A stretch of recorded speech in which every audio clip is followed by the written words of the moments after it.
Am I the asshole for telling my husband to grow up and learn to be a father? I, 37 female, told my husband, 31 male, that he needed to grow up and learn to be a better father. Our daughter has very unruly and tangled hair. It's very difficult to manage, and I must admit that since getting a job, I haven't been keeping on top of it. Our daughter is 8. Today, a friend of mine and I spent hours on her hair, detangling it, brushing it, and making it look nice. Excited, we went to show her father, who instantly said, "What's wrong with your hair? And, it looks weird." She started crying and is currently sobbing in her bedroom. So I told him that he needed to grow up and learn to be a father, and he says I crossed a line. Am I the asshole? What the fuck? Why are all of the adults around her allowing her hair to get that tangled and unruly? All y'all are tush here. A kid who has curly hair needs to have it groomed every single day, using the appropriate product for their hair type, if necessary. You don't get a day off. For both parents. Everyone sucks here, but not for the reasons you think you might be. You both need to grow up and be better parents. Is your daughter's hair unruly and tangled, or is it a curly hair type and you don't keep up on maintenance? You're her parent too. Having a job isn't an excuse to neglect your child. The fact that it took two people several hours to untangle her hair is horrifying. Your husband is also being a terrible parent, and in my opinion he did deserve to be told to grow up, but so do you. Your daughter's needs come first. Had to agree. Obviously your husband is horrible and you were right that he needs to grow up. He sounds like a loser. But why are both parents in your daughter's life letting her hair get to the point that it takes hours to detangle? Crying sounds pretty neglectful. Other kids pick up on this kind of thing and make fun of them because of it. Wow, Mr. Sensitive. But you both need to better parents if you're letting her hair get into this state. He was a jerk to make those comments, but you are letting your daughter's hair get out of control and she is 8. Teach her to help comb her own hair. As a child who grew up with crazy hair, I can assure you that it was humiliating to go to school with tangled, disheveled hair. I eventually learned to comb my own hair by entangling it in sections, but boy do I wish my mom had cared enough to comb my hair and or teach me to do it sooner. I have massively thick and wavy hair, so it was rough. At 8, if she has waves, curls, and thick hair, it will take time to learn, but help her or at least braid it so the tangles do not get so bad. Otherwise, that is neglect. Am I the asshole for only getting pictures of my adopted daughter? My husband and I have 3 girls, 2 bio, 4 and 5, and 1 adopted, Avery 12. Avery is my friend's daughter. When Avery was 8, her parents passed in a car accident. Over the next 3.5 years she was passed around to different family members across multiple states. One family would take her, promise she can stay with them, then within 6 months she was shipped off to the next person. She's been with us for 6 months and it's definitely a challenge. She has pretty bad abandonment issues, so she has a tendency to test us or act up to try to get us to give her away. She's even run away twice. Anyways, we don't have many pictures of Avery in the house. She hates her school pictures, so I'm not allowed to put those up, and she doesn't usually like it when I take pictures of her. We just took a vacation and I told Avery we were going to be taking family pictures while we were there. I also booked an individual session for Avery so I can get some pictures of just her. Throughout the trip I also made sure to get pictures of Avery, some with the other kids but mostly pictures of her at the beach, in front of a waterfall, and just at random points on the trip.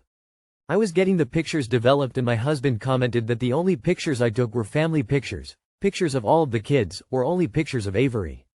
I told him I wanted pictures of her to put up around the house since right now we only have pictures of our bio kids. He thinks it's not fair to our bio kids that I only focused on Avery when I was getting the pictures, and that once everything is framed and put up around the house the girls are going to think this vacation was all about Avery. Now I'm wondering if focusing on her on this trip was unfair to the other girls or if it looks like favoritism. Not the asshole. How many pictures did he take? Why is it all on you to take pictures of everyone? This is an equity versus equality issue. You are giving equity. This is something Avery needed. She hasn't felt loved in a long time, hasn't felt special, and hasn't felt a part of a family. You wanted to give her that. Your bio kids have had that since they were born and were okay just having family pictures taken. Your husband believes in equality, that everyone should get the exact same thing so they don't start feeling jealous of each other. This is a pretty common debate these days and I don't know if there is a right or wrong. Nah, but I would sit down with your husband and get on the same page moving forward in terms of parenting philosophies. Not the asshole. You bio kids seem to be at an age where they're probably not going to even notice the extra pictures of Avery, only they had fun on vacation. That's what they'll remember. But Avery is sure going to notice that you are including her in your family and that she is part of it now. I think that as long as you have mostly the same amount of pictures of each kid hanging up when you're done, that it's fair. You took more pictures of Avery on this one vacation because you probably don't have a backlog of photos to choose from like you do from having years with your bio kids. Sometimes you have to make things equitable and not exactly equal. Not the asshole. Unless the husband points it out, the kids won't notice, but the adopted daughter definitely will. Just make sure to put the family and group shots in prominent places. Put the single ones of a with the existing single shots of your kids. All your kids will notice is that a now has pictures of herself next to theirs. One will likely loudly and happily shout, "Look, you're next to me here." Remind hubby to not make an issue of it as your kids want. They will, when older, understand you were playing catch up. Just in the future, remember to get some individual of everyone in various groupings. Not the asshole. This is a perfect example to talk about equity versus equality. If you treat everyone equally, you do nothing to help those who started with less. Avery started with little to no pictures around the house, whereas your other children did. Right now you are trying to help Avery reach the same point as your other kids. Who cares if they think this vacation was just for her? They still went and, presumably, had fun, right? Am I the asshole for going off on my parents for not filling up my gas tank after borrowing my car for a month? I, 25F, recently had surgery and have been recovering at home. I work remotely and get groceries delivered, so I haven't needed to drive. Around the same time, both of my parents' cars needed costly repairs they couldn't afford right away.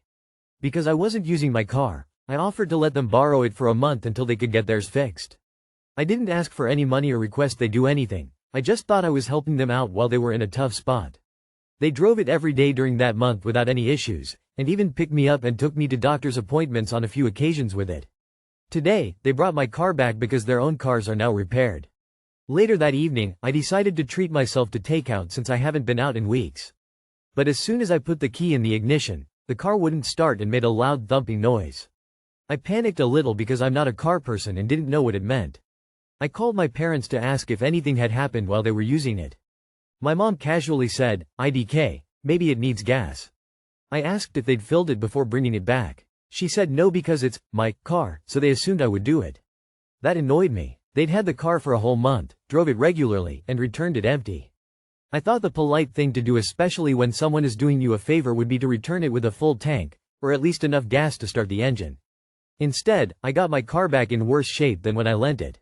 I went off on my mom and told her I thought it was disrespectful and inconsiderate, and now both my parents are calling me petty and saying I'm overreacting over just gas. But to me, it's about the principle and basic courtesy, not just the money.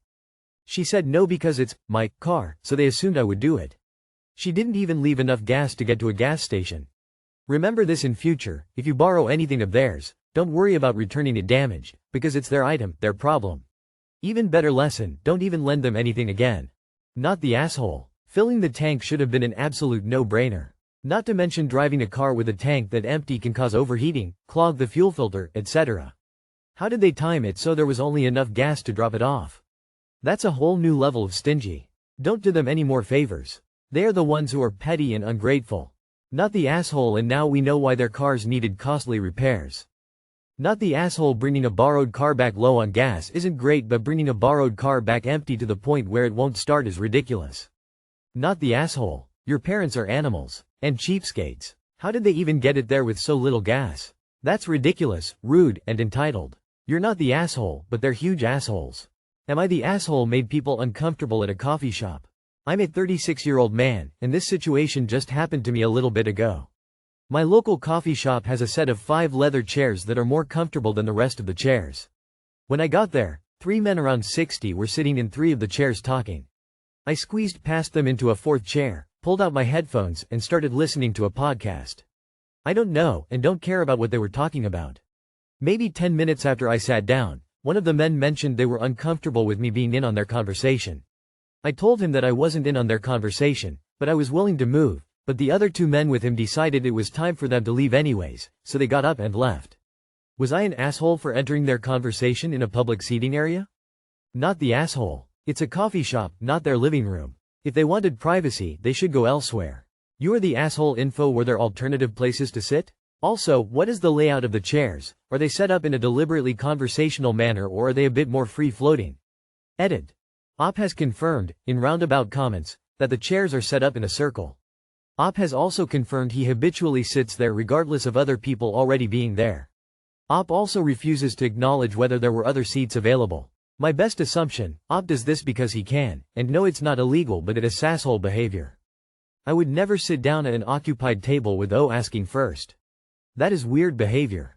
You are the asshole. You squeezed past them, implying these seats are all grouped together, maybe around a table or something.